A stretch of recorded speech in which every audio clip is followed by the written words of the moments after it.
Good evening and welcome to this week's edition of Uphill Battle. It's May 21st. We're rolling into Memorial Day weekend. Um, the weather is getting nice, getting hot, and the politics are doing the same thing. For It's sure. very heated, very heated. Um, let's just jump right into it. We want to start it off as we always do. We want to do something that's look around the spectrum of the country and look at different local things that's been going on that have some real bearing. Like we always say, all politics are local, Hmm. um, and also this could have bearing on some things that's going on across the country. So, what you got for me?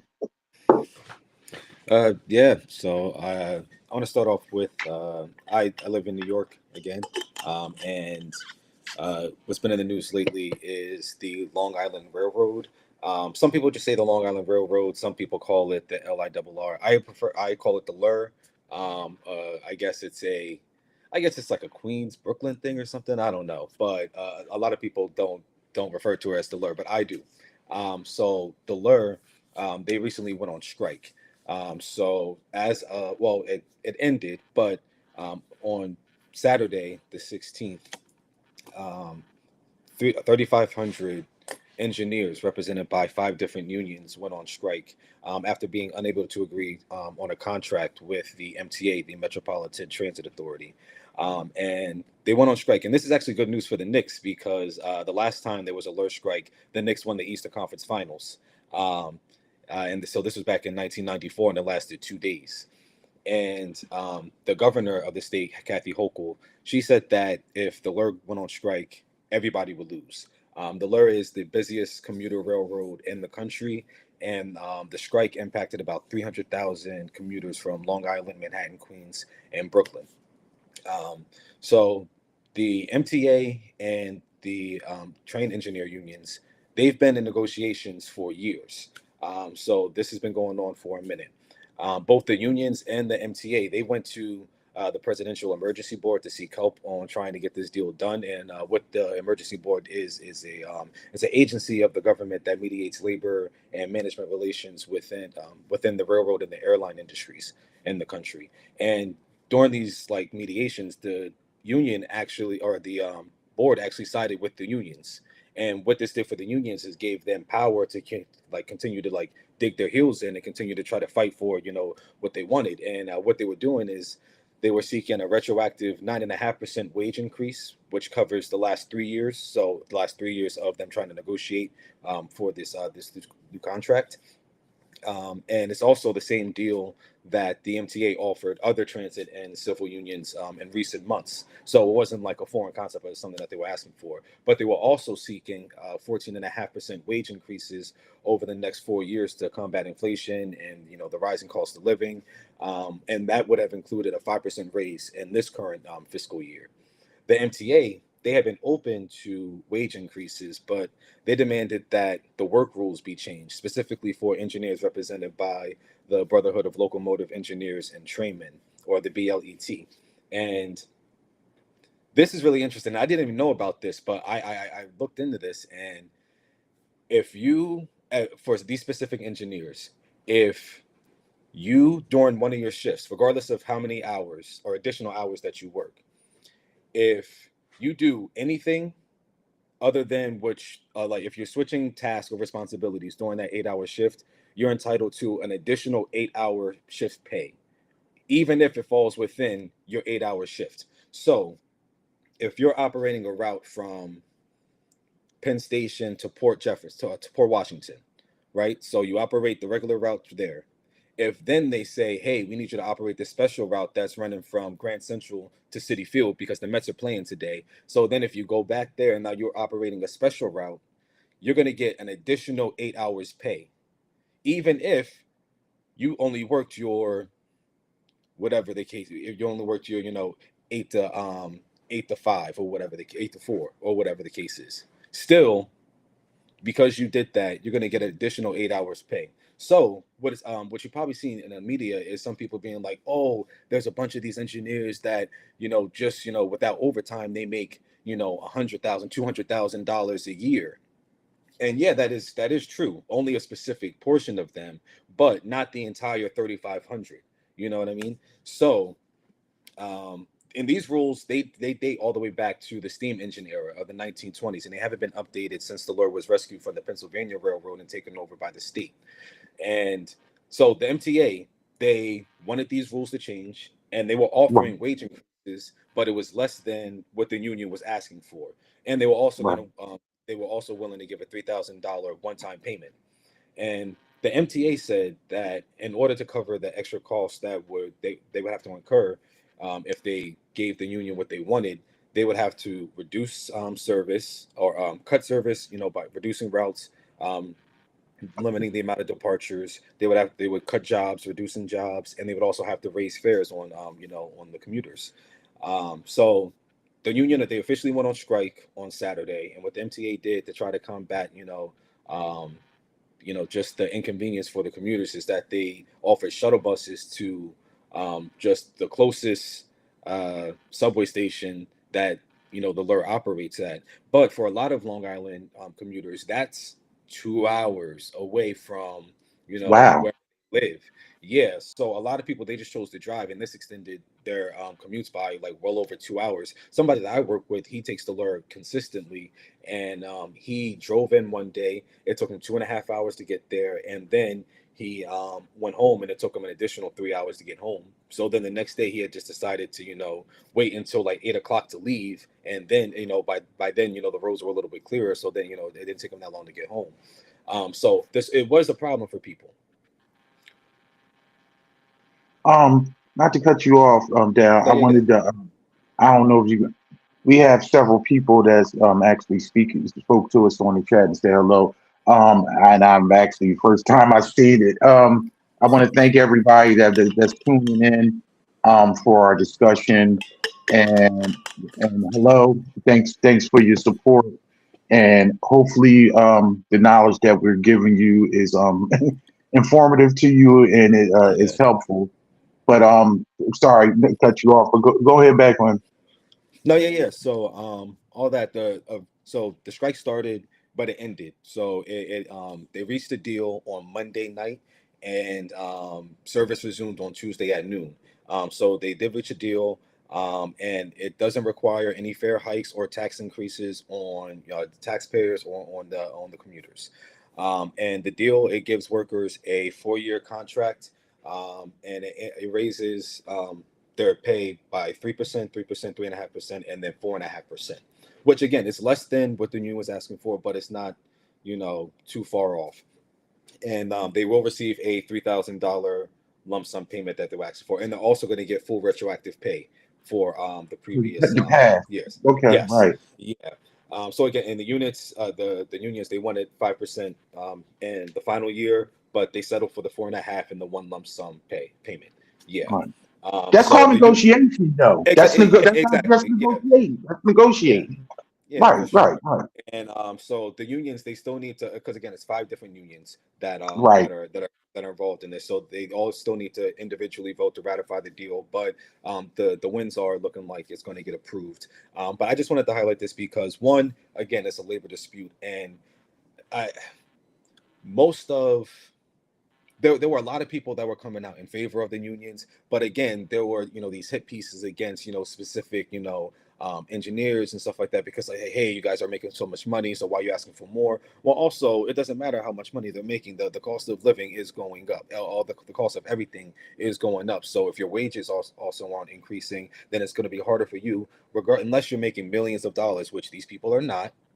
Then you're No. not going to see, yeah, you're not going to really feel how much money that is. But it's just always good to And the see. cost of living in New York City is Yeah, just it is. So it's Yeah, comparable. higher than most places. Yeah, exactly. And this is coming off of the heels of the New Jersey Transit workers that went on strike last year, and that strike lasted 3 days and impacted thousands of commuters within, New York and New Jersey as well.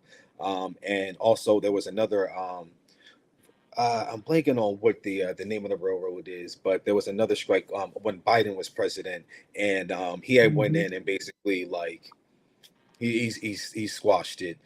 We Um, squashed it and made it. It yeah, was made it mandatory. But yeah, this, I mean, the intersect with what you're saying is the fact of the matter is, I we grew up in Jersey. We were right near Philly. And for people that don't know, SEPTA is king. SEPTA is the transportation arm in the Philadelphia area. And SEPTA will go on strike once every 3 years or 4 years, whenever the contract comes. And at the end yeah, of the day, they had to pay them. And that's the power of actually. I'm very pro union because I'm pro worker. hmm, But I mean, some people have issues with unions because sometimes they say unions are, you know, protect the lowest of the low when it comes to workers protections. But the fact of the matter is, workers do need protections. That's why in so many states, just like the state that I live in Delaware, it's a no fault state. You can be terminated for like any reason. You know, so when you have the leverage, you should use it, yeah, and you should actually get. If you are so, when we talk about capitalism, and we talk about actually having leverage and having the sources of being important, you you have the leverage and you are important enough because nothing can flow without you. You talk about 300,000 people depend on this to be able to. That is the system. Everybody has to get from work to school and everywhere, and this is important. These are everyday people, yeah, everyday workers that negotiate proper compensation for their work. And I always have a problem with people talking about how much somebody makes based on the job that they do. I mean, they do it with sports, and they do it with and all or anything. And this is the reality. And I tell people this often when they bring up something like, if you are the best at what you do, whatever it is you do, and you are a professional, shouldn't you be compensated hmm, for it? I can't. I personally can't can drive a train, and somebody may say it's not that big of a deal. You can get trained, this, that, another. It's a skill. It's a yeah, high, and you have many. You just like I compare a a railroad driver just as much as a plane pilot. You know, yeah. to somebody that pilots a plane. So I'm always pro union, and I'm always glad to see when regular everyday workers actually are able to get um, their fair pay and it's negotiated um, because they're not stuck just taking whatever someone hands to them. And Exactly.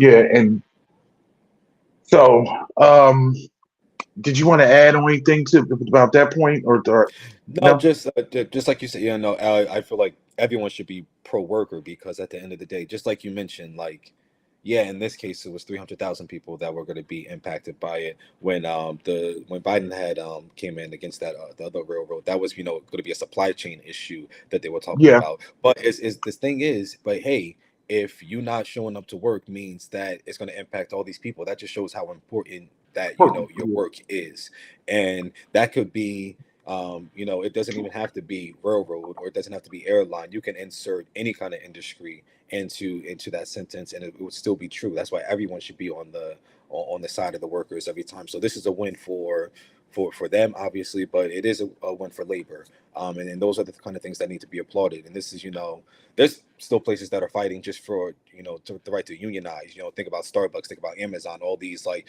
places. And what they're doing is, they're shutting down warehouses, or, going elsewhere, or Starbucks, they're shutting down stores, just because, that the workers voted to unionize.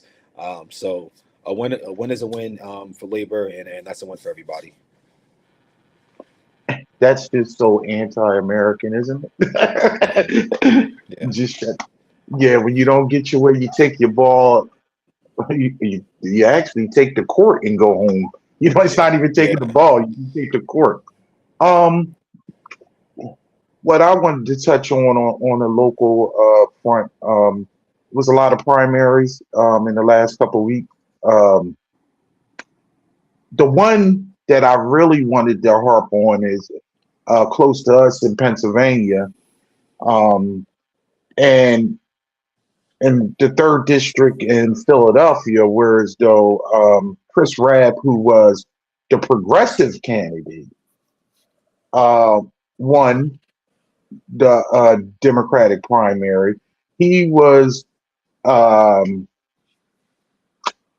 he was backed by the Democratic Socialist Party, and he belongs to the Workers' Family Party, um, and he was outspent. It was a grassroots program. It was a three-person race. He defeated Sharif Street, who was a state representative. Chris Rabb is also a state representative. And then another, the woman's name is, she's a doctor. Um, Alice uh, Stanford. Stanford, yes. Okay, you're familiar. And she had a lot of money from PAC. Um, the She got 24% of the vote. I don't know if she was put into the race to try to. She kind of peeled off some of Streets, who was the establishment candidate. Um, Sharif Street is actually the son of former Philadelphia Mayor John Street. So the name recognition alone, um, um, wages high in Philadelphia. Um, but it was a grassroots, and he is Chris Rabb is known as a self-styled progressive. He had basically all the national AOC, uh, Rashid Tlaib, and Omar. They all endorsed him, Hmm. um, and this is a tenement to what I believe is what's going to have to happen. Because the craziest thing, I don't know if you saw it, Dal, but I wanted to bring to our viewers. Sharif Street, when he was giving his concession speech, made it known that we have to look at ourselves and look at how the grassroots and the people are swaying and how they're moving. And in talking about having a more progressive voice when it comes to democratic politics, Hmm. and not staying in the same. And I'm ad libbing and kind of not, I mean, he's not quoting, but I felt as though he was conveying the fact that the establishment and the politics as is, and we just, the normalization of just doing it, the status quo is not going to work anymore. So we need to be looking at more of what are we going to do to make things more affordable for people, and make things, make the government and the states and everything actually work for the constituents. And I thought that was interesting. Um, and one of the big things, one of his big platforms, Rab, was he was pro-Palestinian and anti-Israel. Yeah. And some of you people may think that what does that have to do with X, Y? People are actually waking up, and you may not understand the politics that's going on in the Middle East, but you do understand genocide, and you do understand that when brown people are, you know, trampled upon, and they're being exterminated, and also their land is being taken from. Sounds very familiar to a lot of people that look like us because they understand history. So that's a very blue seat. We're going to the general, and he'll be representing because Dwight Evans is retiring.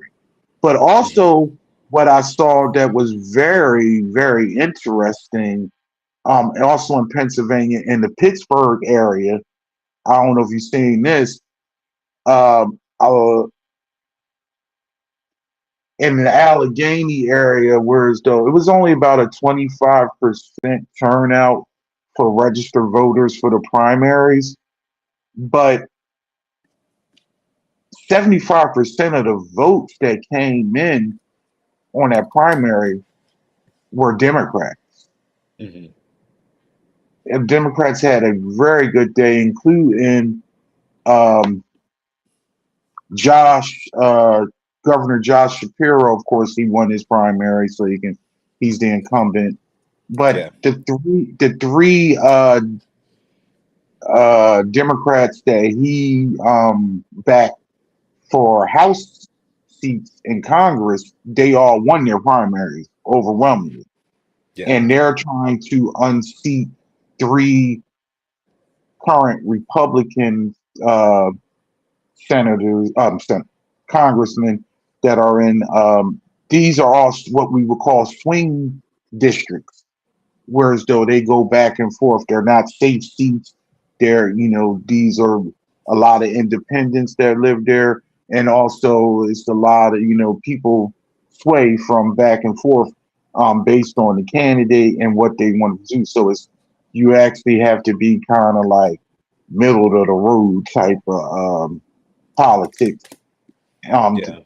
and a lot of times you have to deal with what we call kitchen table issues. So it'd be very interesting. But the turnout for Democrats in the primaries been very interesting in Pennsylvania. So that's something to look at, especially with all the shenanigans that's been going on. You have Yeah. something else you want to touch on locally and Yeah, I somewhere? mean, just to continue off of Okay. these races. So in the Philadelphia race in particular, to reach Pete, it's interesting. I didn't even know this until I looked into this race last week, but in 2022, he had worked with um the Republicans in the state house to redistrict like the states districts, and he was gonna they were gonna cut Democratic seats and give the Republicans, I think it was like four additional seats, but he specifically carved the district to make sure that he would continue to stay in the state house. So that was something that he was attacked against, because it was like, come on, like you're disloyal to the party, working with Republicans and only thinking about yourself, especially in a state like Pennsylvania, and like you mentioned, Philadelphia it's a very safe seat for Rab. He's definitely going to win that. Kamala got what was like 88% of the vote in 2024 against Trump, so it's a very safe seat. It's the bluest district in the country. Um, so there's that, and actually, Alice Stanford, she was considering, or the rumblings are she was considering dropping out, And that's what actually the rap campaign was afraid of, because that would have been two establishment or two moderate, quote unquote moderate candidates in the race. So they were splitting the moderate vote. That's how he was able to win, because Yes, they yes, split the vote. Yeah. yes. But she was on, I think it was NBC, and she gave like a really bad answer on like ICE or whatever. She basically said that the federal government shouldn't be involved in immigration. So she was asked about that. She was like, okay, so who should be handling, immigration enforcement? And then she sat there like, and at first she had said something like, oh, like maybe we should just move on. So like, we don't take up too much time or whatever. And then the reporter was like, no, like we like go ahead, like, answer the question or whatever. And she was like, and then gave like a little small, like, whatever top of the mind statement, and said, you know what, Congress should do it. And that was it. So it was like really, really bad. And like towards the end, she started, just stumbling. So again, the rap campaign was, they were afraid that she was going to drop out, but ultimately she didn't. But specifically on the just talking about the state at large, it is that if the Democrats can pick up these four House seats that are up for grabs in the state, there were a couple other primaries. There's a one of the Republicans. What was his name? I think it was McKenzie. Yeah, McKenzie Yeah, and, Fitz- McKenzie. and, Fitz, and He's a Fitzpatrick. freshman. Yeah. Yeah, He's a freshman. He's a freshman yes. congressman. He's up for re-election. And who was he going against? I had it written down here somewhere, but I can't see it. But yeah. So That's the he's he going against. I'm sorry not to cut you off. He yeah. is going against the is I think it's Bob. Uh, he's going Bob against Brooks. Bob Brooks, right? Bob Who Brooks is for the union, the fire the union. union, the fire union? He's in charge of the fire union, Yeah, and and so he's endorsed by both the progressive wing of the party and also the establishment wing of the party. He's yes, endorsed by Bernie yes, Sanders, Chuck Schumer, and Josh Shapiro. And if the Democrats can win, four of these House seats just in Pennsylvania alone, and they just hold everywhere else, they could win the House. Just in these. So it's very, very, very, very important that they get these seats, and it's really good for Josh Shapiro, regardless of my takes on him. But because he is well in the state of Pennsylvania, he is very popular. He is well liked, and especially with the fact that Trump's popularity in the state is declining due to the economy, the state of the economy, the fact that he's engaged in this quagmire in Iran, and also with so by proxy the gas prices and things that come with that, and then also to an extent immigration, because his polling numbers on immigration are also declining. So all of that to say, if Josh Shapiro can lead this ticket, he's almost obviously going to win again the governorship again. So if he can prove that, he'll be in a strong spot for 2028, which he is almost definitely going to explore a run for 2028. yes, he Yeah. will. I don't see it actually coming fruition because he is staunch pro-Israel. Yeah. Yeah, and that is going to be a Staunch problem in the pro. Democratic That would be primary. very, very, unless he actually gaslights people and switches that position. Um, you want to move on to? You have another topic locally you want to discuss No, not on the local topic, but just in Congress. So uh before military we go to action. that? Thing, I do have Okay. another local thing. Well, Oh, I go mean, go it's ahead. not local. So we can move on to because we're going to be dealing with Congress basically the whole Okay. show. But the local things that I've seen that was interesting when we talked about, and you did a ding ding ding when you were talking about Stanford was possibly dropping out. So let's play politics.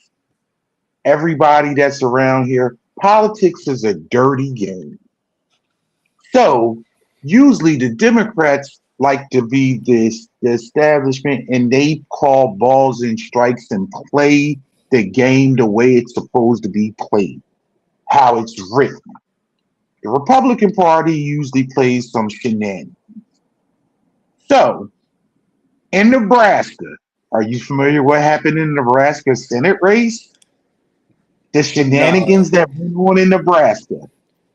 It usually happens in Florida. Florida's history is a lot of times they put candidates up that may be dead. They done put candidates up that don't belong actually to the party, and they are a wolf in sheep's clothing. This happened in Nebraska. So Nebraska's current uh, senator is Paul Ricketts, who is the son of Tom Ricketts, who is like a billionaire. He got um, designated as the senator when uh, somebody left and became in the Trump's cabinet. So he has to run again for the full term. He filled out the last year or so. He is running against uh, Dave Osborne, who is an independent. Yes. Let me explain you something to everybody about Nebraska politics. You are not going to get elected as a Democrat for a statewide office in Nebraska. Osborne came close to winning in 2024 this seat, but he lost by a few points.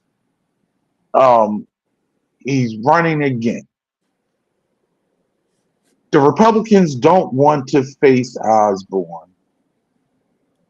Well, you would think like, oh well, if it's a third person, the independent is the plan.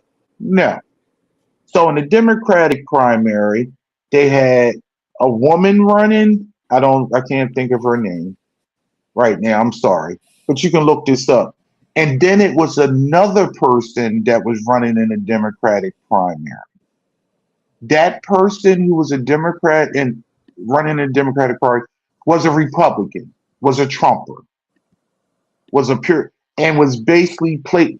Always was a Republican and has sworn fealty to the MAGA party. But they ran in the Democratic primary to try to yuck things up. So, whereas though they could take votes away from Osborne. Hmm. So, the person, this woman who ran on the for Democratic nomination stated, if I win, I'm going to drop out of the election, the general election. So Ricketts would have to face Osborne head up. Hmm. And what happened? She smoked a MAGA Republican that was faking like a Democrat, won by 40 something points. Whoa. And the next day, she dropped out of the general to make it where as though Ricketts has to go up against Osborne, the independent, who has all the backing from the Democratic establishment, including their financial backing. This is playing fire with fire. And this is not what the Democrats usually do, but they are trying to win. They're playing by the rules of engagement that has been used against them. And I applaud that. What say you? No, that's crazy. I'm looking it up now because I that's man. Uh, but hey, that's the Democratic Party usually doesn't do stuff like that. You know what I mean? And that's exactly what what's needed. Dan Osby, he's a very strong candidate. And if there's anyone that again, Nebraska, that's one of the Senate seats that if the Democrats can get that, or at least he's going to caucus with the Democrats. So if they can pick that up, that's really going to help their chances of trying to take over the Senate in November, and they have a really good chance of doing that, especially with a lot of the Senate races, in Maine and then even in Alaska. So there's a lot of good North opportunities out Carolina, there. Yeah, Carolina. There's a lot of opportunities out there. possibly Texas. So that's the look. I don't. Now that one is there's a lot of stuff actually going on in Texas because there was even in that gubernatorial in that race the GOP primary for that one, Kim Paxton was going up against John. Oh no, I'm sorry, the Senate That's race. the Yeah, Senate. against That's the Senate race. John Cornyn. Yeah, against John Cornyn and but really, I can get to that in a minute. But No, man, no, yeah, no. I definitely got to look into the Nebraska race because I literally the first thing I saw was a New York Times article about like shenanigans and like things are getting like trickery and stuff like that in Nebraska. So I definitely have a couple of those articles bookmarked. I'm gonna get into that. But yeah, over in Texas, Ken Paxton is he's the state. What is it? He's the Attorney General The Attorney General. of He's a the piece of Attorney shit. General of Texas. Yeah, terrible person up there with the governor too. And so in this race, Trump endorsed Ken Paxton against John Cornyn, and he had been going back and forth on who to endorse in this race or whatever the case was. But eventually, Ken Paxton came out and said, "Oh, so backing up Let's and back it up. saying like being conflicted on who to endorse. He basically said, whoever I endorse, the other person needs to drop out of the race." Because there was a couple of people running in the primary, the GOP primary. So it's saying whoever else, like you need to just completely just drop out of the race so we clear the way for the person that I endorse. Hold After on. he go ahead. Let's add. Let me explain because we're politics heads. It's a run. They're going to a runoff because Yeah, nobody got 50% in the original primary. yeah. This is a tactic by the southern states that were put into place years ago to affect black electability. You have to have plus 50% plus one vote in order to win the primary. If not, you go to a runoff. Usually, when you go to elections, it's a plurality. So you can have, if it's three candidates, the plurality winner, at whoever gets the most percent, the highest percentage wins. Hmm. So to actually alleviate the possibility of the black vote and black people getting elected, they made it always whereas though it's 50 plus one. So when you have those more than just two candidates, you have a easy way of not actually getting 50% unless they're a totally a great candidate and they get a whole bunch of the votes. So this was put in years ago Hmm. to actually alleviate black people from actually get holding elected positions. But I digress. Oh, good context. Um, Yeah, yeah. yeah. So Trump, he was tossed on who was going to endorse, but it leaked that he was leaning towards John Cornyn. And so some of his allies were calling him, saying, it would be a betrayal to his base because, King Paxton, he's been very, very, very pro-Trump. And John Cornyn had made a statement like back in 2023 saying hey, like Trump's time is maybe like passed him by, saying like maybe we need like a new standard bearer for the Republican Party. Like it can't be him again, basically. But even with that, Trump was still a little bullish on the race. So Ken Paxton came out and basically said, you know what, I'll drop out of the race right now if the Republicans in Congress or in the Senate, if they kill the filibuster in order to pass that Save America Act.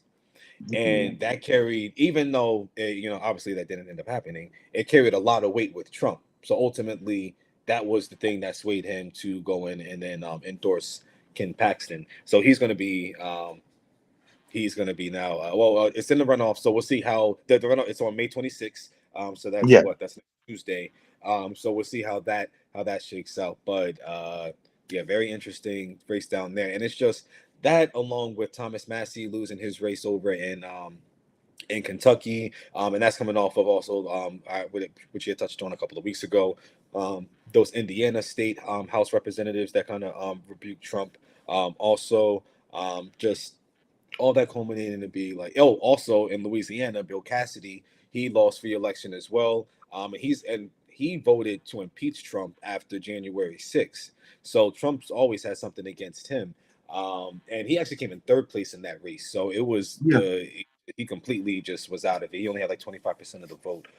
So again, it's just showing that Trump really has a stranglehold on parts of the Republican Party. And it's just crazy because even though like national, like whether like Democrats and independents, he's declining. Like, and obviously with Democrats, his favorability was always and popularity were always really low. But like specifically with like independents or like moderate Republicans, it's just not there for him. But he does have a stranglehold over a really large portion of this party, and it's just continue to show in these Republican primaries. To add on to that, for explanation to people, because everybody that's probably watching us is probably like astonished on like how does this happen? Primaries and generals are two different things Yeah, because to understand, if you are registered, it's different in every state, but majority of states, if you're a registered Democrat, you only Democrats can vote in a primary. If you're a registered Republican, you only can vote on the Republican Party. The rhetoric that comes out during the primary season literally is different than what happens in the general because now you're trying to actually court voters from more independents and more moderates from other, and you talk differently. During the primary season is red meat season. This is where you throw your base something for them to gobble up and just devour.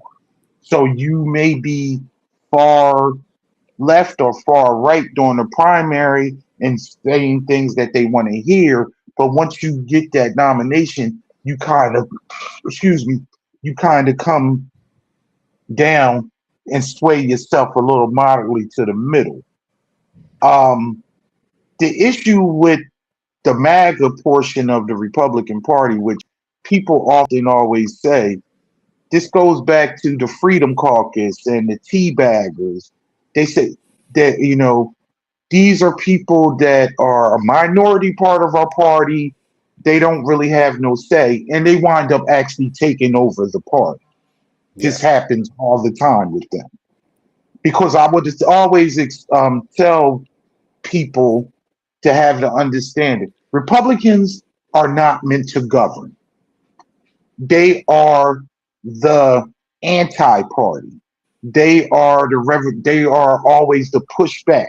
They are best served as being the minute minority screaming from behind up in the bleachers and screaming against everything.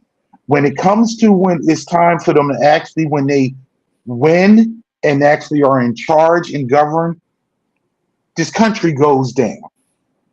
The rich get richer, and the working class and the regular people do not flourish. They talk about often about financial stability and being a fiscal conservative, and the debt always rises.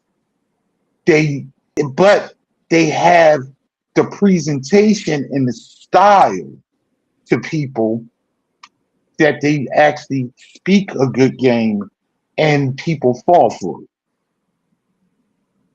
You can't tell me that you are not in a worse situation than you were 2 years ago.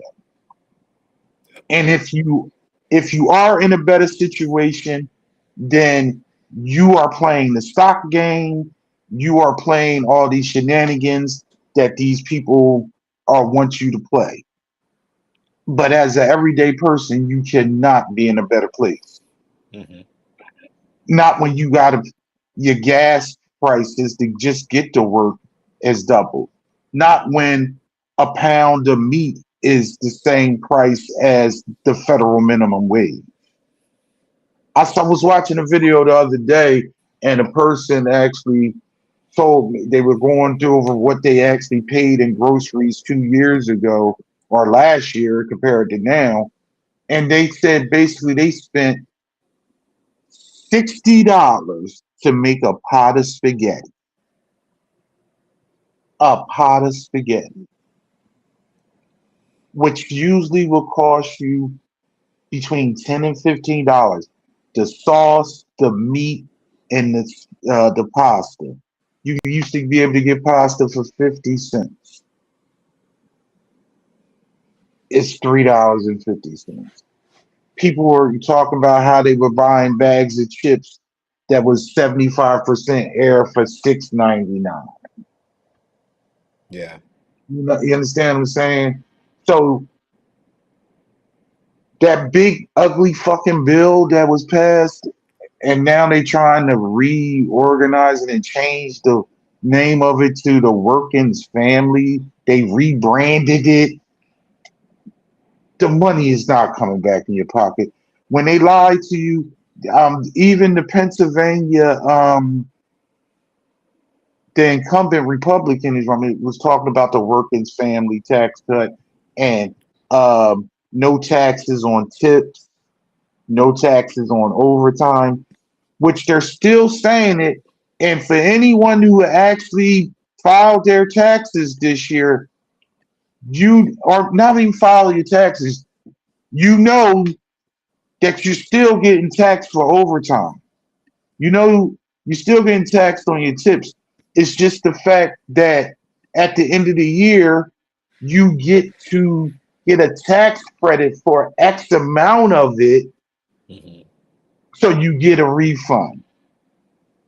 But if you are a skilled worker, a union worker that works over 20 or 15, 20, 30 hours of overtime a week or something to that extent, you're not getting, it's only up to $10,000 that you can get the tax credit for. And it's not it's only the half. It's not the time. It's only the half that you're getting credit for. So it was always in that bill, those tax incentives, some of them started now, some of them trickle in during 28, but it's a 10-year span. That man will be gone and buried, and those tax breaks to those rich people will still be there. But that no tax on tips and overtime, Mm-hmm. how many years, Dallas? How many years is that in play?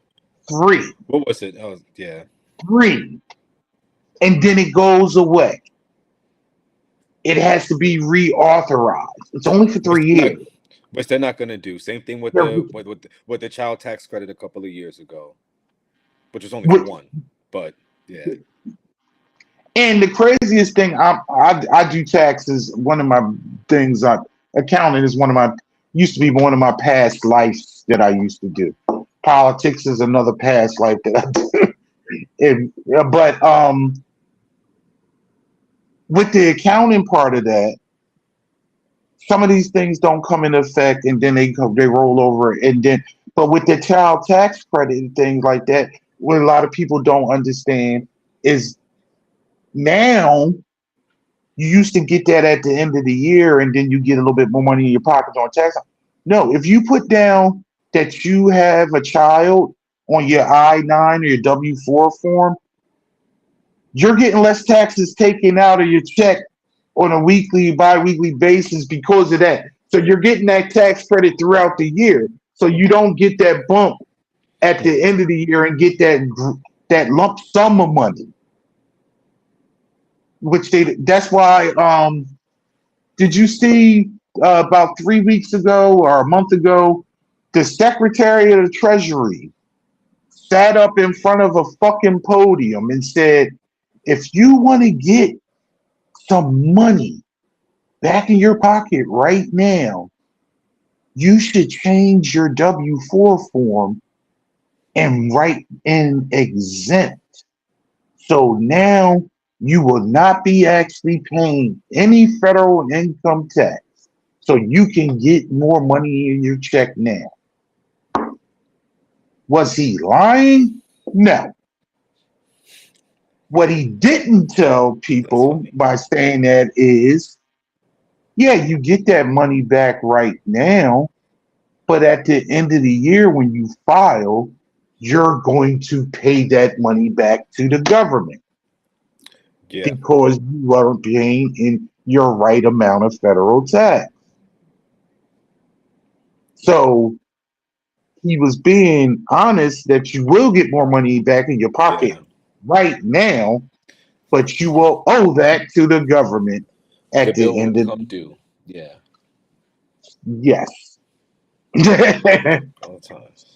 It's that's when how I tell you where it's go. Republicans know how to talk a good game, and it sounds really good, and it's in some truth. But remember how a lot of our religious people make the whole truth nothing but the truth? Nah, Hmm. but they'll say to help me God many damn times because we live in a white nationalist Christian society right Yeah, now. unfortunate. But everything you said, yeah, I mean, the Republican Party, like they're an opposition party, and that's Yep. it. They can't be That's the they can't term. be in Thanks, son. power. Thank you. Yeah, The they they opposition party. Yep. they can't be in power because when they get it, it's like, oh my God, like We have to and govern. yeah, yeah, exactly, and they're not actually prepared for that. Um, but I actually saw that Scott Besson was at Congress, but I didn't see that part. But yeah, basically that's what they always do is to, like you said, they talk a good game or whatever, and he'll say something and be like, oh, like you yeah, like you don't want to pay federal taxes, like you can just put exempt, you don't have to. But yeah, at the end of the year, here comes this bill, and it's just another example of like the tax codes, all these different laws and stuff, they're always for people with money who are giving money to the politicians to create it and craft it. So the stuff that for you, the no tax on tips, the no tax on overtime, child tax credit, all these other things that are like for actual working families, for working people, all those things, they got to come back up for a vote. And like whether it's 1, 3, 4 years, whatever the case is. But these other ones, they're in the law until they're not. You don't have to continuously go back and try to reauthorize them. You don't have to go back and say, "Hey, like, should we continue this?" No, as we had talked about in a couple of weeks ago, the corporate tax rate it's just continuously been going down and down and down. And even when Biden was proposing raising it, it was only going to raise it up like 4 or 5%. Yeah, Back to not where it should be. yeah, not all. He wasn't going to go all the way back to where it was or where it should be, but no, just a little bit over where it currently was. Um, so it's just the country's not people aren't going to be able to survive in this country if the laws, the cities, everything, the transportation, all the amenities, everything in this country, if it's only going to be for people with money, because as education costs are rising, housing costs are rising, transportation, medical costs, or as the cost of living, literally everything in existence is going up. If wages are stagnant or declining, if jobs are declining, it's going to be harder and harder for more and more people to be able to make it and to actually say like, yes, I'm living a good life or I'm happy in my situation. And as long as that's going to continue, then like elections just can't, and just to deviate into something, elections can't continue to be, we're swinging from this party to this party because of we're currently in this moment, and like we think the Republicans are going to be better on immigration and the economy right now, and then now that the Republicans are showing they can't do anything on immigration, and except for just you know the terror and the fear that they're invoking on the streets. And also with the economy, they're showing that actually they should not be leading the economy. It's going to go back to the Democrats. And then once inevitably something else happens, the Republicans is just going to pull out some other kind of social issue. Most likely it's going to be something about Muslims or some other kind of minority group.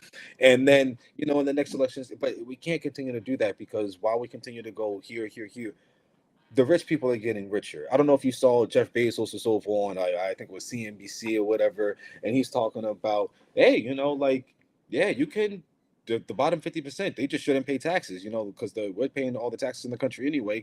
The bottom 50%, they're only contributing like 3% of the tax anyway. Like, what?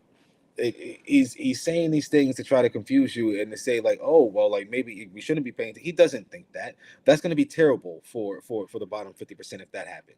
Like, it's not going to improve lives. It's not going to improve the country if that happens at all. What's going to happen is then they're going to start cutting social programs that because he you're doesn't making more need. money.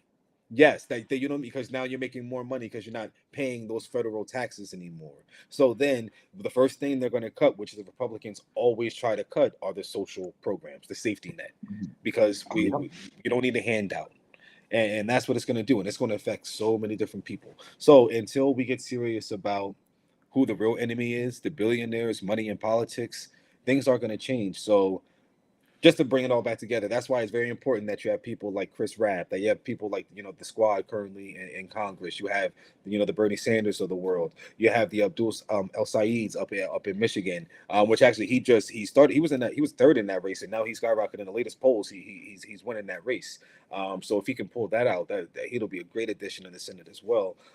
So like, it just, if the Democrats can get this done, and the Democrats are really serious about gaining power, especially with the Republican, um, the redistricting, the gerrymandering, the stripping, the taking away voting rights, that's going on across the country, specifically in the South. Specifically, we can just touch on it. You see what's going on in Let's touch Alabama? on it.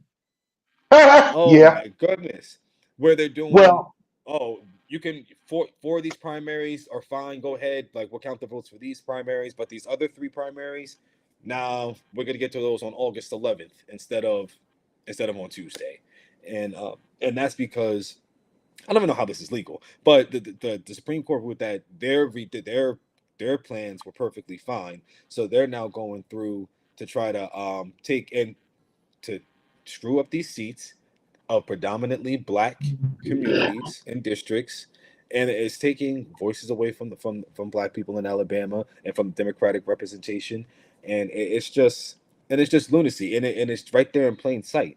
They literally said that they're going to reject about 100,000 votes within those other districts. They just said they're just basically not going to count because we're not doing primaries in those specific districts. which they already did in Louisiana. Yep, They stopped the primary. Also, if yep. you didn't see last night, um, the House in South Carolina redrawing the map to erase Jim Clyburn's seat, who's the 84-year-old black. Um, it's the only Democratic district. Um, Sean Massey, who is the speaker, who's the leader in the Senate, said that they should not get rid of the one district because, for one, he admitted out loud, this is a speech, that South Carolina is the most gerrymandered state in the country, and if they actually gerrymandered the one blue district, that this was going to galvanize and motivate black people to come out and vote. Hmm. I get, of course, I'm older than you, and I've seen things, and I've had conversations for the last 30 years. One of the main things that I've always hated about my people, and when I had conversations with ignorant people that are part of my community, they always state how voting is not important and how it don't matter. It's not going to affect me. It's not going to change anything.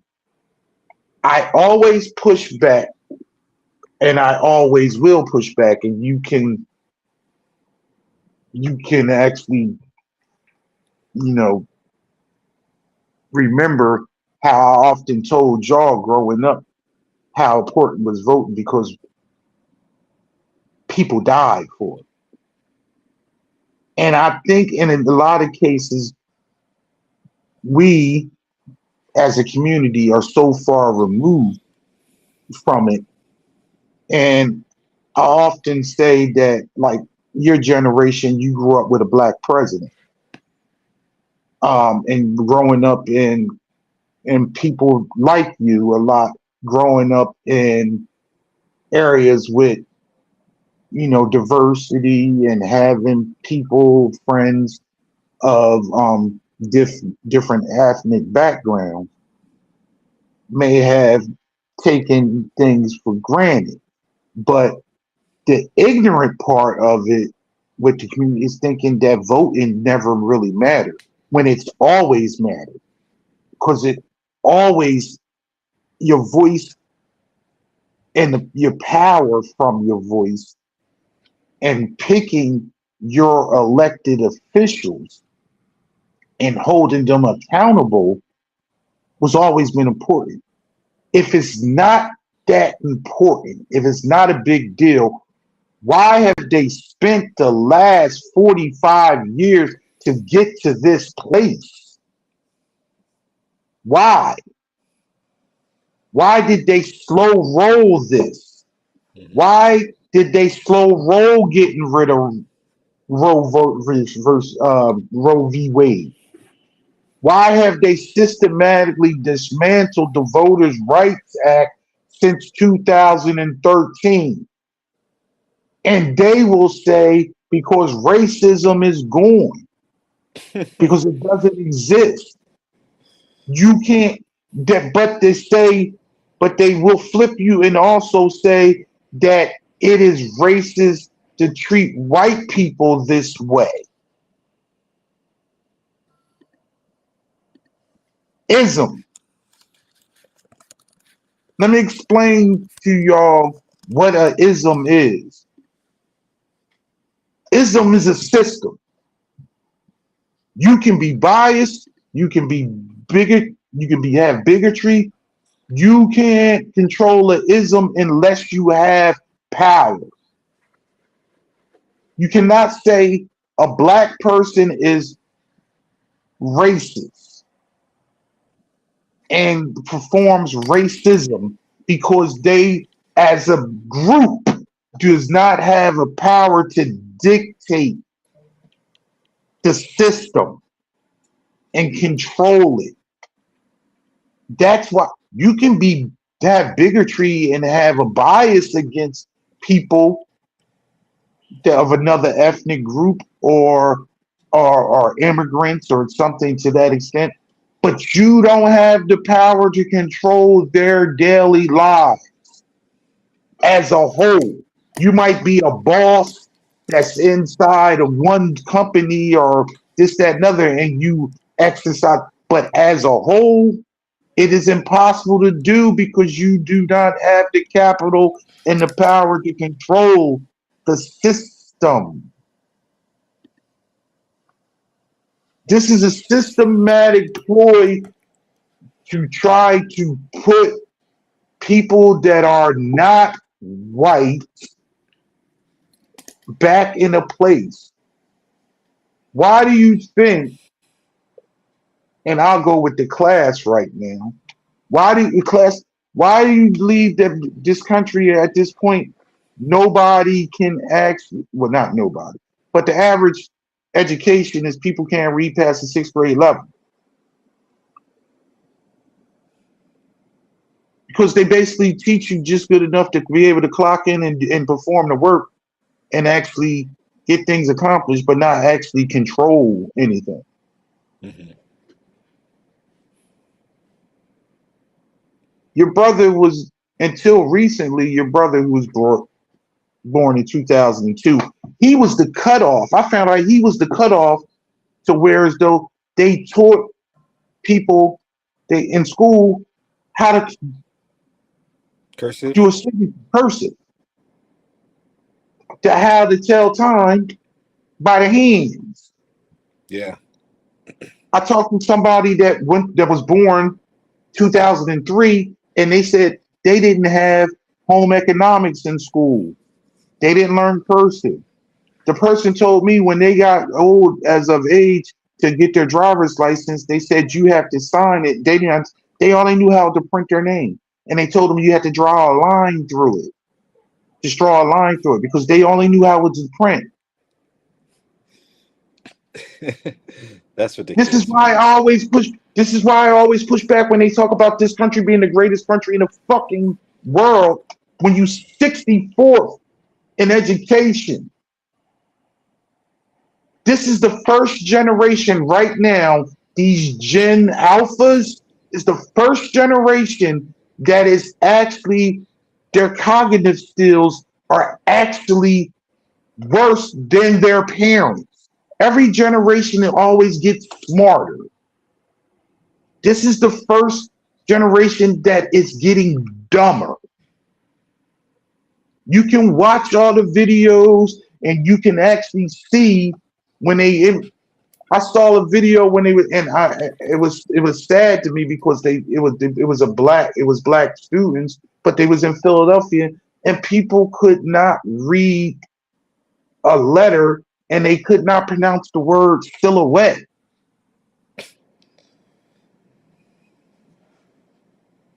This is the call, whereas though teachers are leaving the profession and they're complaining because their job, their hands are tied because they want you to still pass people that aren't able to do the work. I remember when you was in school, and your brothers in school, they stopped giving y'all homework. You did all the work in school. You didn't have So homework yeah. anymore. Well, sometimes I got my homework done. I got it done early. But yeah. No, but I'm saying today Yeah. there is no homework Oh, no. at all. You work in the school system, there Yeah. is no So yeah, homework. it's done. Yeah, it's predominantly done. If there is homework, it's very easy. There'll be like homework packets, which is basically just like obviously homework is always an extension of what you're doing in the classroom, but like it really is just like it's very simple. It's very easy. It usually takes them like maybe 5 or 10 minutes max to get it done. And it's just I was actually just having this conversation with we have our school leadership team meetings once a month, and so I was talking to there was a para, a teacher, a couple of parents that were in there, and just talking about how there was a recent study that came out that was like you know, test scores have like in both reading and math have been declining for years. Compared to what they used to be, because like kids they literally cannot read, and then if they can read, they can't comprehend what they read. If you ask them to read a passage, they can read. Some of them can read it for you, but if you ask them to summarize what they read, some of them wouldn't be able to tell you that. And that's not to like dunk on any of these kids, because obviously, like, who would do that? It's just it's a fact. They're struggling to read, and then you have a conversation with some of the parents, and then you're like, oh well, I see where it comes from, and so it's setting us back, and it's just putting us in a bad spot. But you're right, it's education is not what it used to be, and that's it's one of the reasons why we're in the current situation that we are.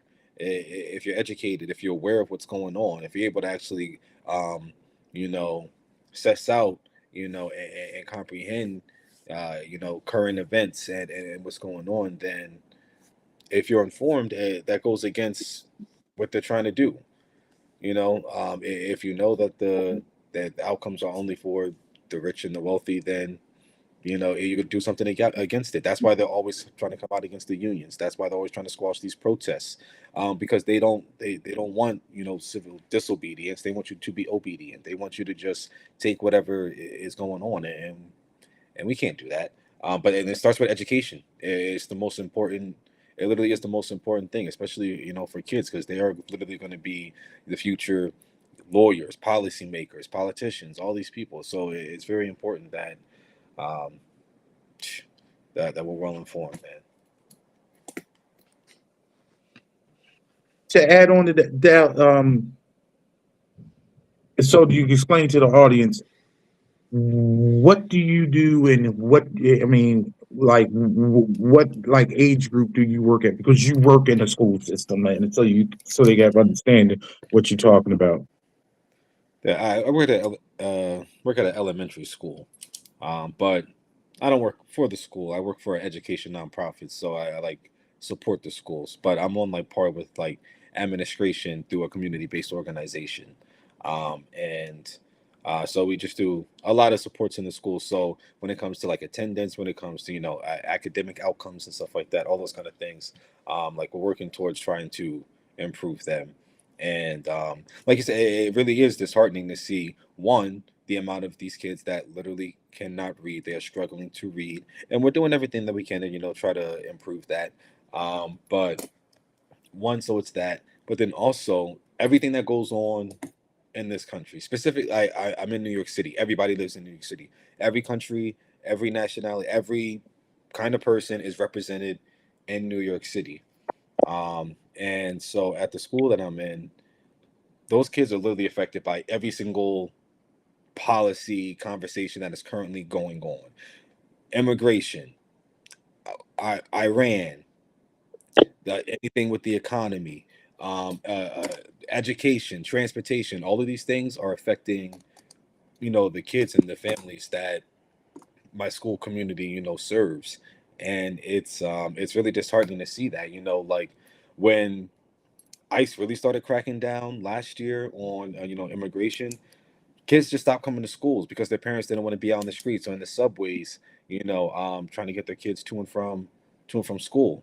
Coming from, whether it was the shelter that they were in, if they were staying with a family member, or if they were staying in a hotel, whatever the case was. Um, it's really it really sucks to see, like, there are people that feel the brunt of these policies. So when a lot of people are just able to see, like, oh yeah, like I really don't like what's going on with immigration, or yeah, like I really don't like the way the economy is going, or whatever the case. But you're like, but I'm okay in my situation. These are kids.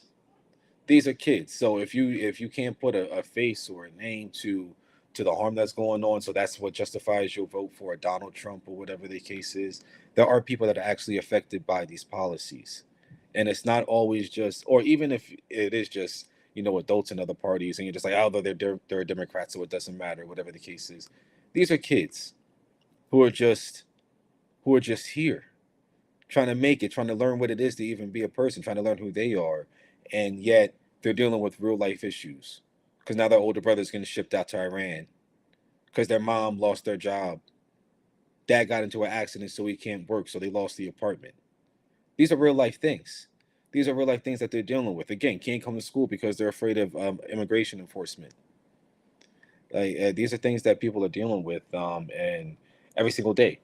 And working in education, I really do enjoy it because again, we're teaching the kids, one, try to learn, but also how to be good people, how to be good, and we can only hope that it's going on at home. But we're just trying to, do our part, within the schools. But very important to be, helping to shape young minds and stuff, but not in the classroom, but just around it. All right. Let's get into um the politics of it all. That on the big picture. I mean, we've touched on it a little bit, but just over the last couple weeks of what's been going on down south, in Tennessee and Alabama. They're trying to pull some shenanigans actually in Georgia, but Georgia is being is a lot of pushback, but they're Yeah. trying to mess around with the maps. Explanation on maps. Um, let's explain to people because the people hear maps this and that, and then how districts and how things are drawn. District maps usually get drawn every 10 years after the census. Hell Leader this year this all started in Texas when the current person who resides in the White House asked the governor of Texas, who's a piece of shit, he needed 5 more seats. So, because if you don't know, at this current point, basically in the House of Representatives, the Republicans are basically in the majority, but they are in the majority by 1 vote between resignations, retirements, or motherfuckers dying and everything else. 1 vote. So, and as it always happens,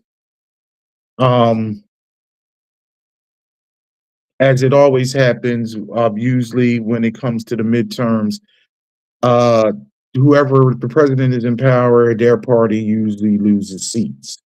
So trying to grab extra seats so they can stay in power. The reason why we want to stay in power is because if the other party's in power, then they can't push the agenda. So all across the country, this has been popping up where they've been redrawing the maps and trying to add seats to their majority. And the flip side, when they started doing that, then they don't really want this fight. If you really wanted to go do this, because in California, they can do it to where as though it's 52-0. In Illinois, it can be 17-0.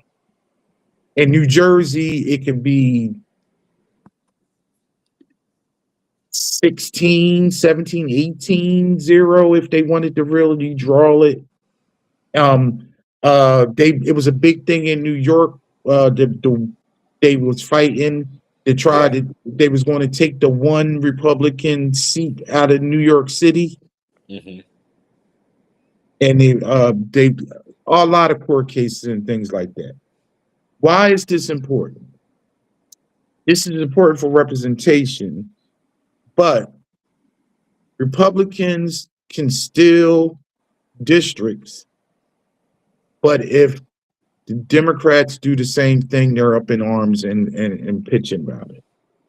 This is where, as though I will always say, the hypocrisy of politics in general, but the hypocrisy with the Republican Party. Don't do as we do, just listen to what we say. Because if you do the same thing as they do, it's a problem. So basically, with the carving out of the Voting Rights Act 2 weeks ago, everybody moved in action to change the maps to disenfranchise 26 million Black people's voters as voters. Over 50% of the Black population in this country lives in southern states. Mississippi is close to 40% Black, and they have no statewide Democratic representation as a whole. This is how people in Texas stay in power. This is how people in Alabama and Arkansas stay in power. This is how West Virginia stays in power. And I'm going to say it straight up like this, and it's kind of like a tutorial. White people would rather vote for their racism and don't have fucking health care, don't have a livable wage, as long as they keep fucking Black people down. That is the reality of this country. And it's always been the reality. Y'all don't have shit. Cool. I'm good if I don't have shit, as long as they don't have shit either.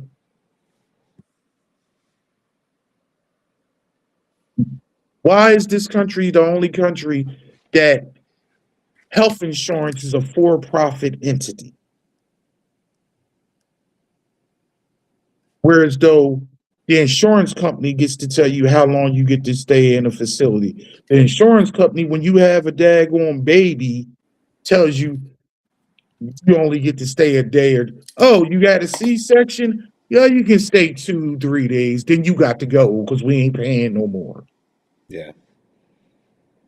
They takes the patient and the doctor out of the equation. It's all based on the insurance company and what they say. Mhm. I'm gonna tell you a crazy thing when it comes to that. The Biden administration had a law that you couldn't get any surprise medical Yeah. bills in your mail.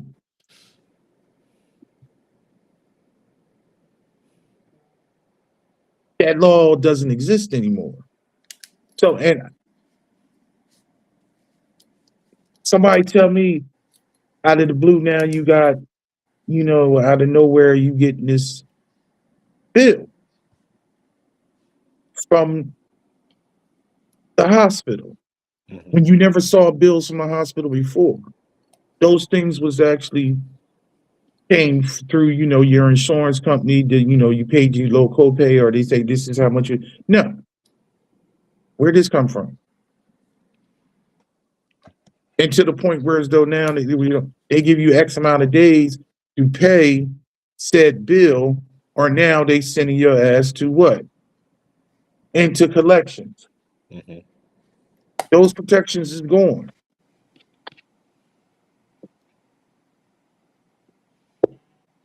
But voting's not that important. Yeah.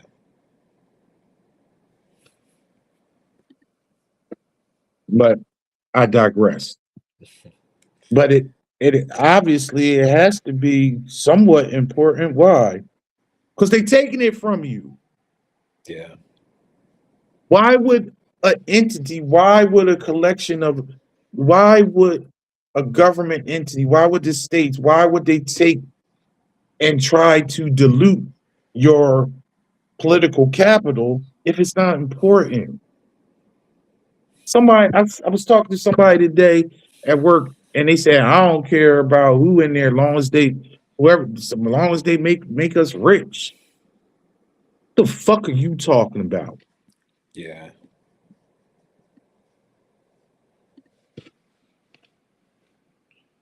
What did you need to hit on, son? I'm sorry. I'm just, No, I mean, all of that is right. Like you said, like it's they try to always downplay the importance of voting, but like that's and voting isn't the end all be all. And I think that's why so many people. Just to get at this for a second, I think that's why so many people don't aren't like interested in voting because they think like, oh well, I'm not going to vote. Like if I don't vote or if I vote, nothing's going to change anyway, so I might as well not even go out and do it or whatever. But that's because you're giving into what they want you to think is that voting is the only thing that you need to do, and that's because anytime it's election season, elections rolling up, they'll come out, hey, it's time to vote. Like we need to, you start popping up at the restaurants, they start popping up in the parks, they start, campaigning with the ads and stuff like that. So you see them around, but if they don't need your vote, where are they at? They're in their office taking calls from the lobbyists, meeting with the lobbyists, meeting with the corporations, and and doing the work on behalf of the wealthy people. That's why it's important to protest. That's why it's important to call your representative. That's why it's important to call your senator. That's why it's important to to be involved and to be in the know of what's going on. Because if you vote New York City, you get Zoran Mamdani in the office. Luckily, he's delivering on a lot of the things that he ran on. However, not everyone does that, but not everyone pays attention after election season. Yeah, if they'll start to notice if grocery prices are going up or if there's like a really big story or something going on, gas prices going up, then they'll be like, "Oh, what's going on with I thought he was going to lower the prices, or what's going on." That if you only pay attention in election season, Nothing's going to change. Nothing's going to change if you only pay attention to election season. So you have to continuously be paying attention to what's going on. Yes, you need to get out there and vote, but you also need to protest. You also need to call. You need to be aware of what's going on. You need to be informed about what's going on. Because when they try to take your voting rights away, you need to instantly say, no, hey, what are you doing? So you need to attend these council meetings. They're trying to put up a data center in your in your community. You need to go to these meetings and these hearings. Make your voice known. You need to be involved, because if you're involved in the process, if you're in the process, they have to take you seriously, because they're eventually going to need your vote. And like you said, they if it wasn't important, they wouldn't be trying so hard to take it away. I mean, literally, they're canceling primaries so that they can steal these seats. There in Tennessee, we had mentioned, they're redistricting, so they're basically to take away the one Democratic seat and the one black in the predominantly black district. They're trying to take that away. The NAACP and the ACLU, they're challenging this this redistricting in the courts, and the NAACP specifically, they're challenging on the merits of even the session that they called for the redistricting itself is illegal, because you just picking up right now and trying to redistrict again, not even within it's not in a census year, but also just in the middle of a primary election. It just doesn't make any sense, and they're trying so hard to take your vote away because it is important. The entire political process is important, and voting. What did they do? Get the people in there. They called a special session. They literally had to change their state's constitution in order to redraw.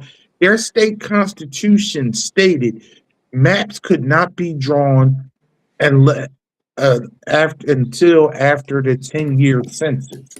They voted to change the constitution so they could actually do it. In Alabama, they were voting during a tornado warning. If you see the videos, you hear the bomb shelter alarms going on.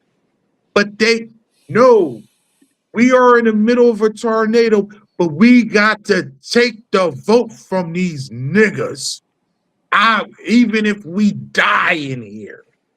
In Mississippi, they went and placed their vote at their old convention hall or the old building that still had the Confederate flag on it, where they used to lynch people because their current building was under construction. It was symbolism. This is 2026 Confederacy. People walk around talking about the South will rise again. This is it. So when you sit there and say, if I was back there, I'd have did this, that, and other. If I was growing up in the 60s during the movement, I'd have did. You need to be doing it now. Yeah. You need to be doing it now. Because it doesn't stop here. This is the beginning.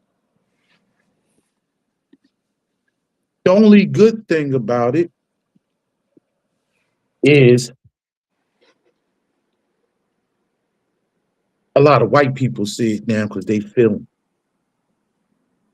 And they educate themselves. They're educating themselves. So I don't call for nobody to put themselves in harm, but I'm always going to tell somebody to vote and get people to the polls, because no, voting is not going to get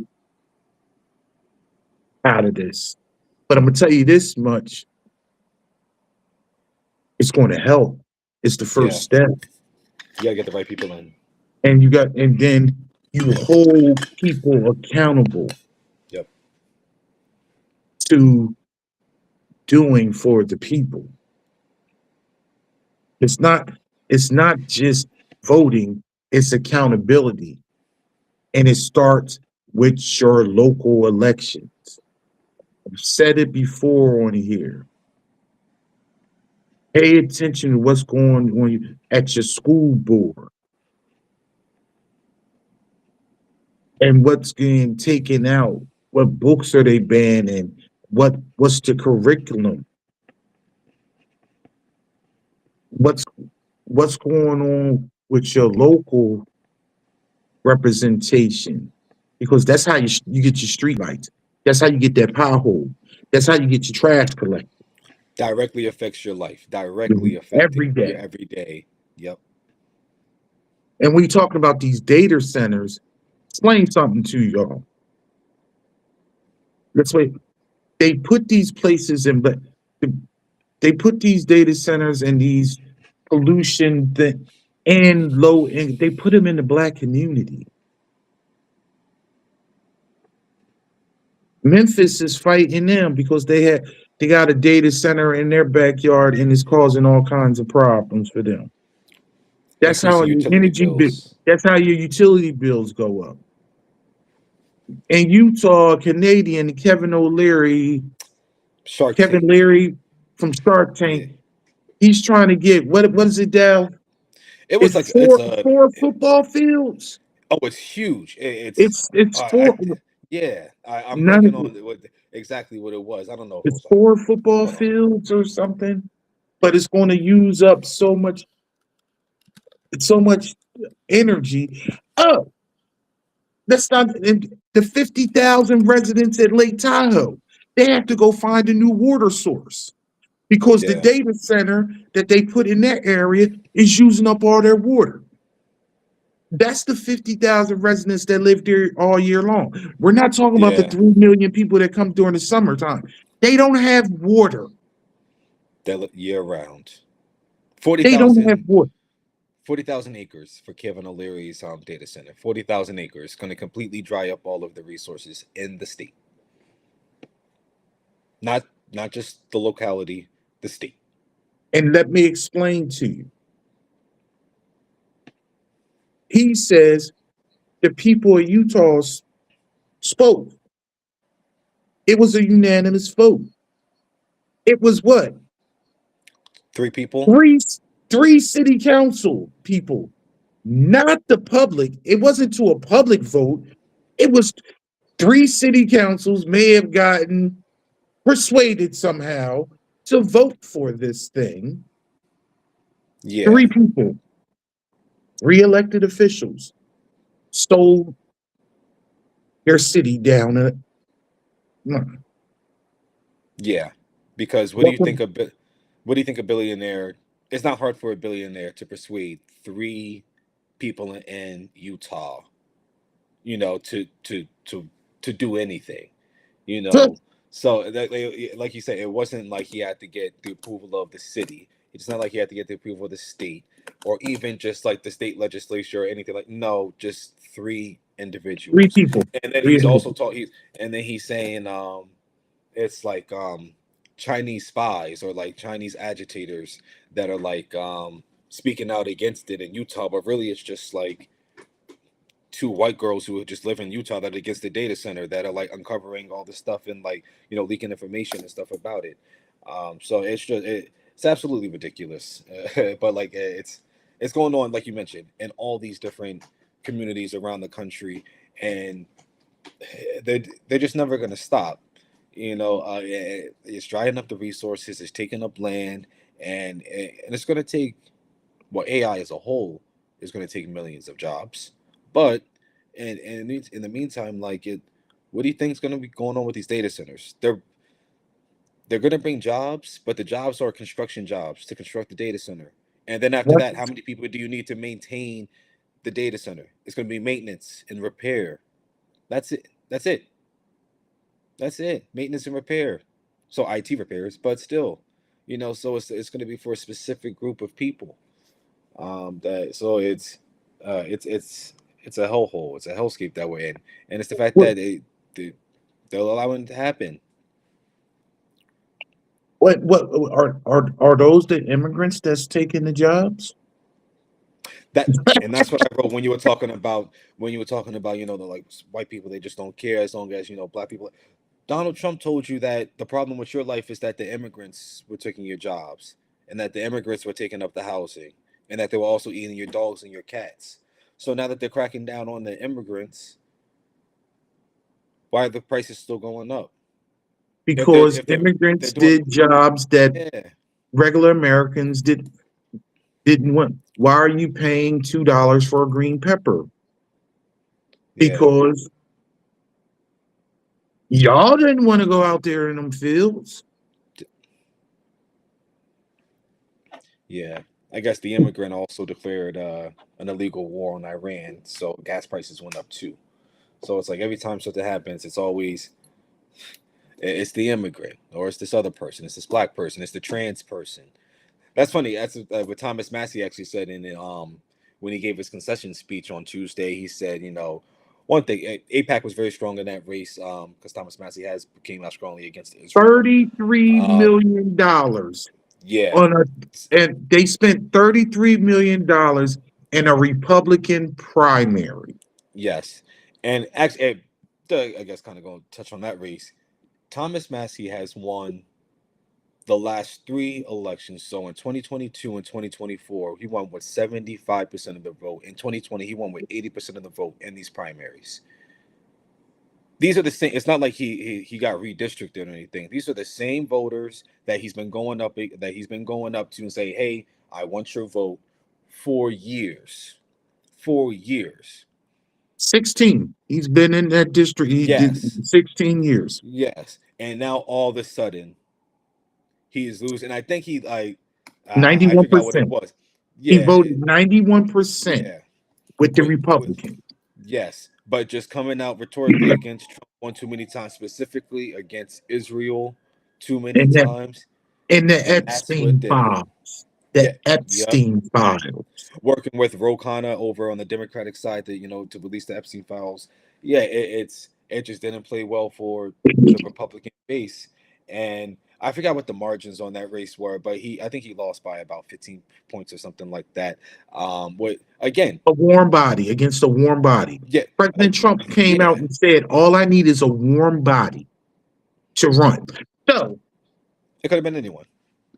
so the people of Kentucky in that district lost their autonomy by voting for the other candidate because, of course, that person has no stump speech.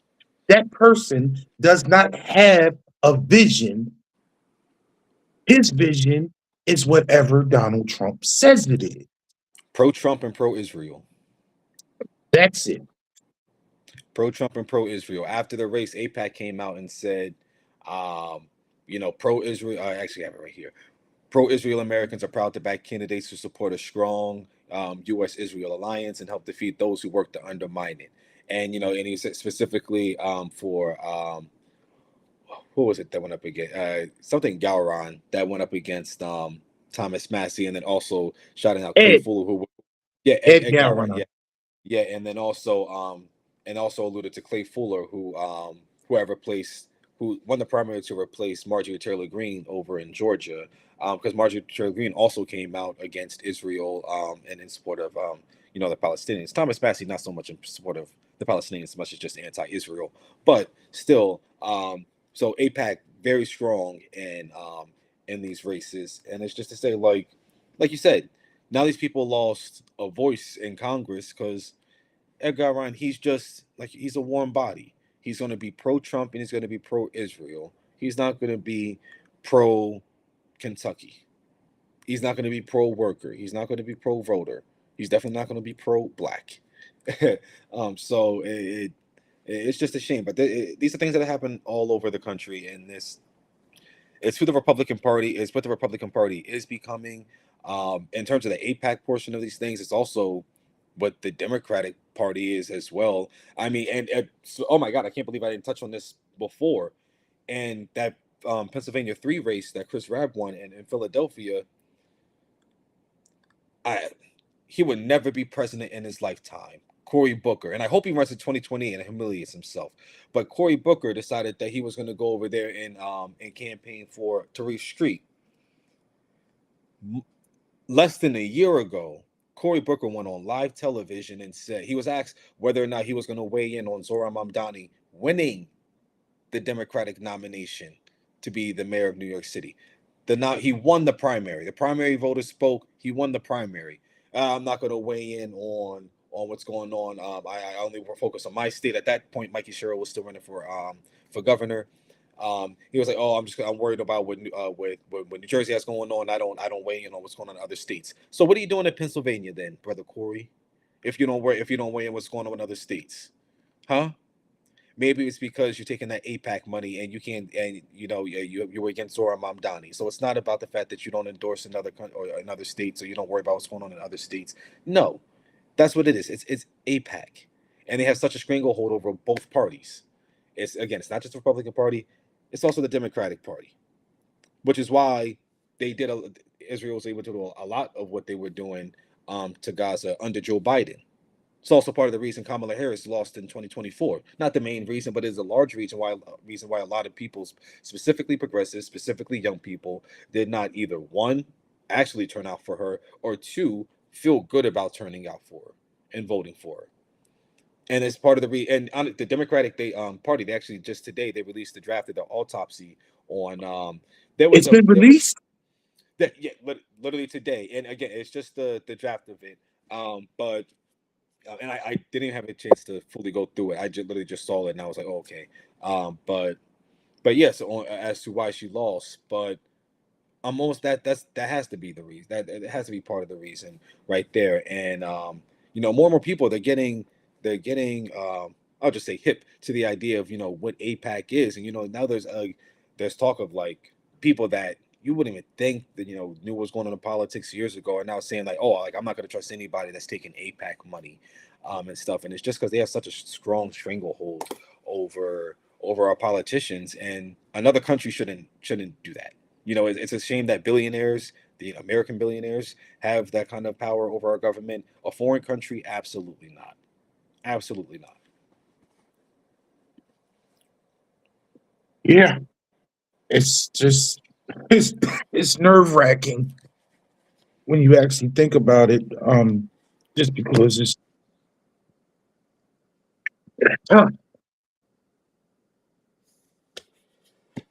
this incursion has been in the awakening over several different presidencies. The reason why it's getting done now is because this is the last ditch effort, because they found a patsy to actually. They were trying to get Obama to do this. He came out with a deal. They tried to get Biden to do this. He pushed back on it. They tried to get Obama to run ICE the way it's being run now, with the incursions and the surges in different cities, and then he pushed back on that. Did Obama deport more people than Trump has? He absolutely did. Was it plenty of protests? Yes. Why was it so quiet? Because it wasn't separating the families. It was actually criminals, and actually criminal. Because what you do not know, what everybody does not know and doesn't pay attention to, overstaying your visa is a civil complaint. It is not criminal that gives you jail time. Not a crime, no. It is not a crime. Do we actually, when I say we, I'm saying this country, actually celebrate people coming over here to Ellis Island and signing a book. That was the immigration policy. There was none. You just come. And guess what? Were you getting Europe's best?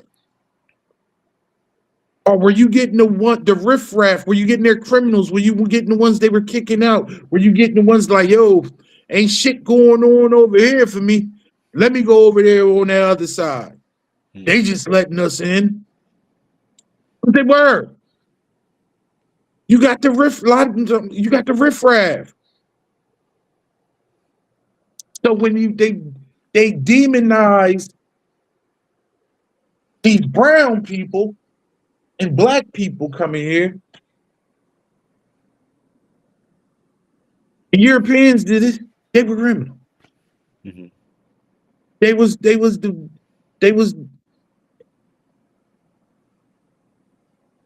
didn't have skills. They wasn't making bank. You think somebody that was living high off the hog wind up trekking over on a boat and bringing their riches over here?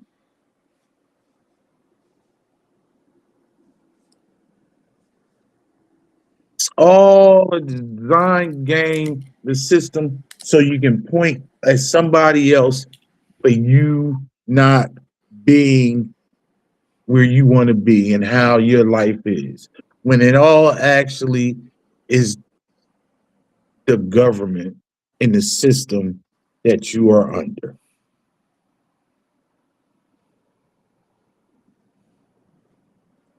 Mm-hmm. Nothing else.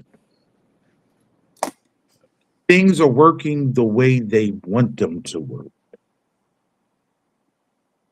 the way it's designed. No if, no ends, and no buts. Mm-hmm.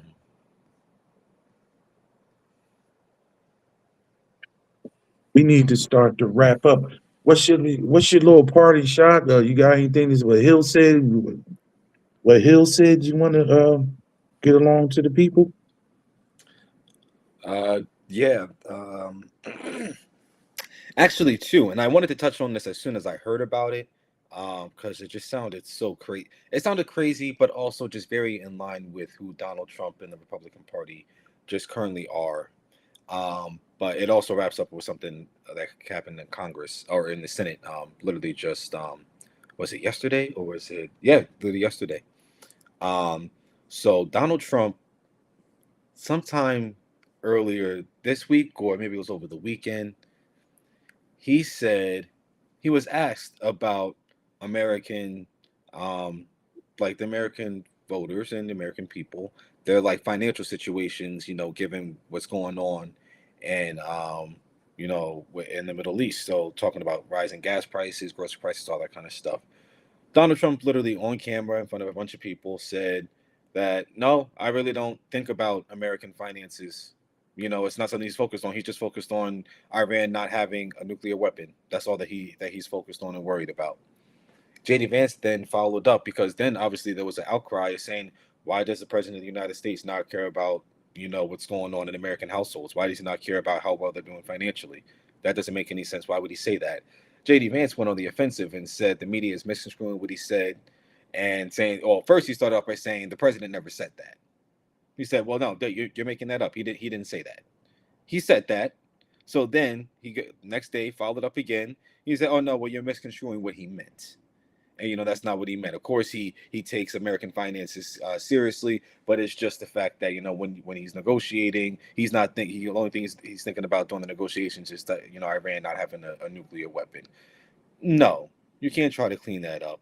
He doesn't care about American finances because he's worried about himself. He's worried about his family. He's worried about his donors. For some reason, he's worried about Israel. That's who he's worried about right now. That's where his focus is. That's why I don't know if you saw, but they created basically he was suing the IRS because they leaked his tax returns. And then which makes absolutely no sense. So he's suing the IRS because they leaked his tax returns. His IRS. The court said, my man, You're a member of every party associated with this. You can't no, so this can't go through. So what he wanted a settlement. So he wanted to settle. And basically what ended up happening, they created a $1.776 billion slush fund. Let me say this, $1.776 billion trust fund, like 1776. And also in this deal, I'll get back to the slush fund, but also in this deal, he and his children cannot be audited again. He will not be audited again for the rest of his life. So it doesn't matter what he's doing, what his kids are doing, what money they're getting from Saudi Arabia, as part of the Live deal, or as part of any other kind of deals that have been made in the past, from Qatar, from whatever kind of shady deals have been going on over there. It doesn't matter. None of that is going to get audited. We're not going to look into any of that. But also, he's using this money to basically as restitution for the people from January 6th, all the people from January 6th. So it doesn't matter if you were someone that beat up a cop, that actually destroyed property, or if you were just someone that, maybe you were in the back and then you just happened to, just walk in the Capitol and you just went through and took pictures. Doesn't matter. And a lot of these people, and mind you, to take a step back, he also pardoned a lot of these people already. Blanket pardon for almost everyone associated with January 6th, regardless of what they did, regardless of if these people were pedophile sex offenders, which a portion of them were, already criminals for whether it's domestic violence, assault, whatever the case, which a portion of them already were. All of these things. But it's just, I say all this to say, Trump tells you who he is every single day. The Republican Party, they're continuously rewarding him by following him. That's what these primary elections this week showed, is that, again, Trump still has a very strong stranglehold over that portion of the party. The fact that he's just coming out and saying, I don't care what's going on in your personal life. I don't care that you can't afford to live. I don't care that you can't afford rent or to buy a home. I don't care that you can't afford to fill up the gas tank. I don't care that you can't afford the groceries and that you're in the line at the food bank. I don't care about any of those things, and I don't think about them because I'm only worried about myself. He's coming out and he's saying it. Democrats, if you take power in November, don't lose it. You need to, one, stop everything that he's doing, and then in 2028, we need to run a really good candidate that's actually going to go in and create change. Obama ran on change, but obviously he wasn't who he said he was going to be. It's not how things turned out. Whether or not, and we don't have the time to get into it today, so whether or not that was on him or on Congress, conversation for another day. But the political winds are there for change to happen, and it needs to happen because we can't continuously have presidents and a party that clearly don't give a fuck about us.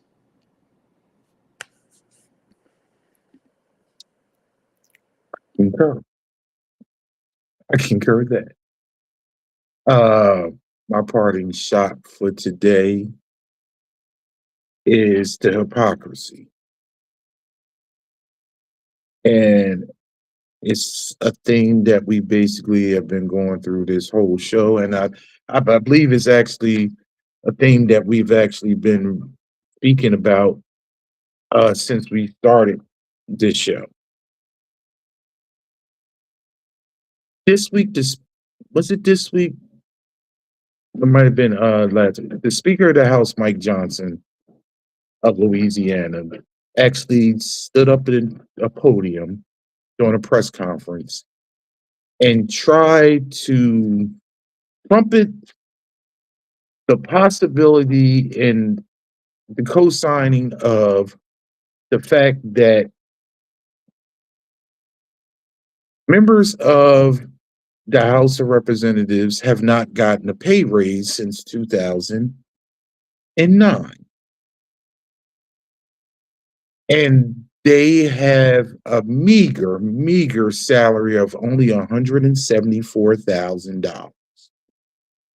And it's very detrimental to them because they are unable to purchase a home in DC and take care of their home back in their district.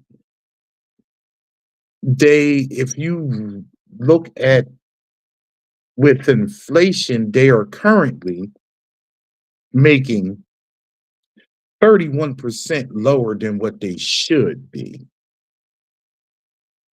And to offset this issue, they should be allowed to trade stocks so they can support their family. I say to him, like everyone should say to him, fuck you in the drive-through, and I piss on you if you're on fire. No, I would not. They haven't gotten a raise since 2009. And guess what? The minimum wage has not changed since 2009. Something totally in their control. They are not taking care of the American people. The federal minimum wage is still $7.25. I'm going to say it again. $7.25. I know many people may live in different states. Some people may not know what their state's minimum wage is because they don't live that life. And magically, the poverty level in this country was raised to $15,000. Why? Because when you do the math, 725 times 40 over 52 weeks comes up a little bit over $15,000.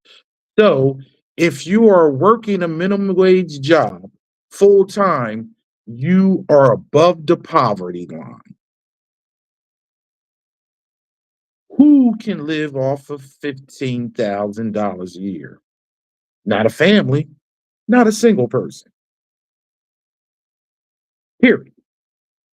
But 174,000 is not enough money for Congress. So we gotta let them, do some insider trading, trade some stocks so they can try to, make some money to make that up. This is the point where as though people are so out of touch. You're going to talk about stock trading and making 31% less than what the cost of living and spikes and everything for congressional members. But you vote constantly against raising the federal minimum wage for everyday people.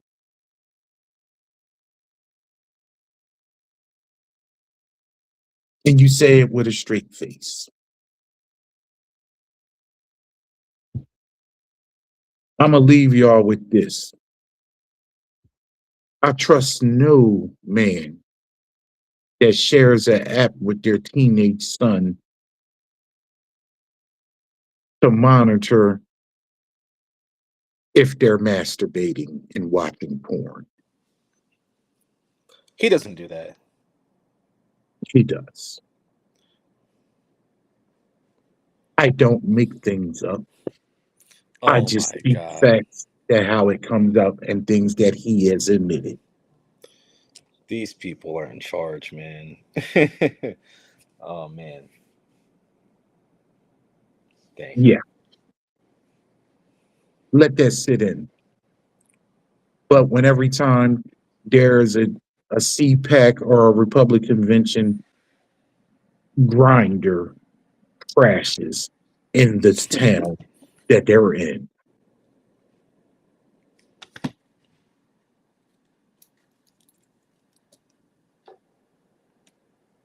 They hate gay people, they hate trans people, but they always get caught with one or the other. There you go. With that, we done hit the 2 hour mark. And it was very interesting conversation. Hopefully you thought so. And hopefully we brought you some news and some information that you can digest, because the news outlets out there are not actually covering the things in detail. And we want to give you the spin to understand how you should process these things and how to move. I thank everybody that reached out to us and that's supporting us. And if you're not watching this live or you catching it later date, you know, send a comment. And I thank y'all for starting, build a following. And I'm glad that you like the content that we're putting out for you. As always, progress is a state of mind.